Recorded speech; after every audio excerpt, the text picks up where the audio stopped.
মই বৰ্তমান উপস্থিত আছোঁ শ্ৰীমন্ত শংকৰদেৱ সংঘৰ 95 সংখ্যক বাৰ্ষিক অধিৱেশনস্থলী জ্যোতিবিষ্ণু সমন্বয় ক্ষেত্ৰত। ইতিমধ্যে প্ৰায় 70% কাম সম্পন্ন হৈছে। বিশেষকৈ প্ৰতিখন উপসমিতি নিজ নিজ দায়িত্বত তেওঁলোক ব্যস্ত হৈ পৰিছে। মূল মণ্ডপেই হওক, নতুবা প্ৰতিনিধি শিবিৰেই হওক, সকলো দিশতে আচলতে উপসমিতি সকলো বিষয়বিলাক তেওঁলোক ব্যস্ত হৈ পৰিছে। আৰু বিশেষকৈ নদুৱাৰ সমষ্টিৰ বিধায়ক কাৰ্যকৰী সভাপতি পদ্ম হাজৰিকা ইতিমধ্যে দৈনিক এই জ্যোতিবিষ্ণু সমন্বয় ক্ষেত্ৰত আহি তেওঁ প্ৰতিটো কামৰে তেওঁ তদাৰক কৰিছে।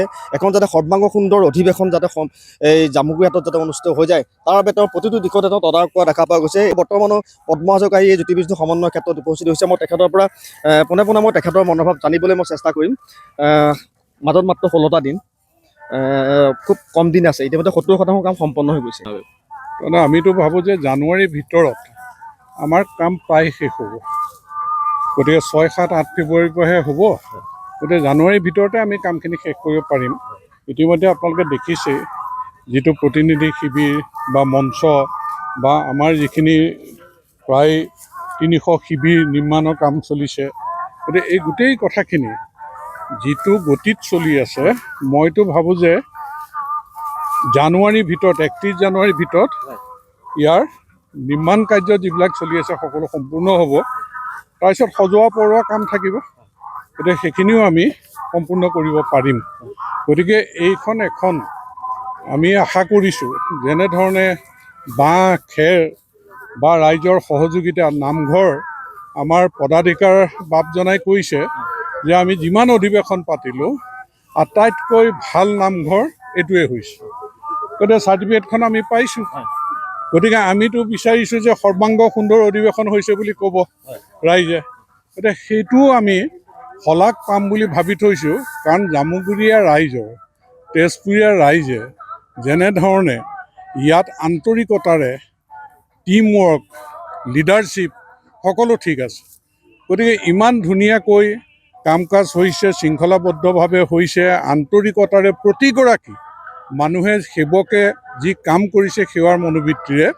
গতিকে আমাৰ নিৰ্মাণ কাৰ্যও 31 জানুৱাৰীৰ ভিতৰত শেষ হ'ব। সজাই পৰাই তোলাও 3 তাৰিখৰ ভিতৰত শেষ হ'ব। 6 তাৰিখে আমি অসমৰ বিভিন্ন প্ৰান্তৰ পৰা অহা অতিথিসকলক, ভকতসকলক আমি তেওঁলোকক সেৱা কৰিবলৈ আমি প্ৰস্তুত হ'ম। আৰু 6, 7, 8 তাৰিখে এইখনতো বৈকুণ্ঠপুৰত এতিয়া পৰিণত হৈছে। গতিকে আমাৰ মুখ্য অতিথি, বিশিষ্ট অতিথি বা অন্যান্য ৰাজ্যৰ পৰা যিসকল আহিব সকলোকে আমি আতিথ্যও ভালকৈ কৰিব পাৰিম। আমি যেনেকৈ ভোজনালয় নিৰ্মাণ হৈছে, যেনেকৈ আমাৰ যিসকল ৰান্ধনি বা দেউৰী, বিলনীয়া আমাৰ সকলোবিলাক ইতিমধ্যে উপসমিতিসমূহে ভালকৈ কাম কৰি আছে। গতিকে খুব সুন্দৰ আৰু আমাৰ পৰম্পৰাগত ৰীতি নীতি মতে গুৰুজনাৰ আদৰ্শক প্ৰতিষ্ঠিত কৰিবৰ কাৰণে সৰ্বাংগ সুন্দৰ এখন অধিৱেশন অনুষ্ঠিত কৰিব পাৰিম বুলি আমাৰ বিশ্বাস জন্মিছে।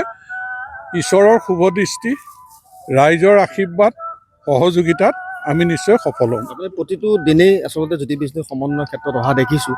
প্ৰত্যেকটো দিশ আপুনি তন্নকৈ আপুনি চোৱা পৰিলক্ষিত হৈছে। এইখন যে পথাৰ মানুহে ক'লেহে আমি ভাবোঁ এইখন নিজৰ ঘৰৰ নিচিনা হৈ গ'ল। এই নামঘৰটি গাঁৱৰ নামঘৰৰ নিচিনা হৈ গ'ল।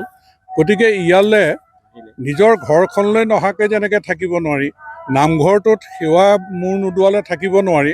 আজি শংকৰ আমাৰ জ্যোতিবিষ্ণু সমন্বয় ক্ষেত্ৰ আমাৰ নিজৰ গৃহত পৰিণত হৈছে, নিজৰ নামঘৰত পৰিণত হৈছে, সেৱাৰ স্থলীত পৰিণত হৈছে। গতিকে নহাকৈনো কেনেকৈ থাকোঁ, গতিকে সদায় আহোঁ। ধন্যবাদ।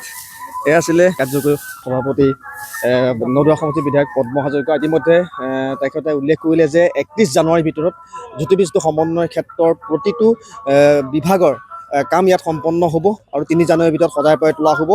আৰু আশা কৰা হৈছে যে 95 সংখ্যক শ্ৰীমন্ত শংকৰদেৱ সংঘৰ বাৰ্ষিক অধিৱেশন ভাগ সফলতা সম্পন্ন হ'ব।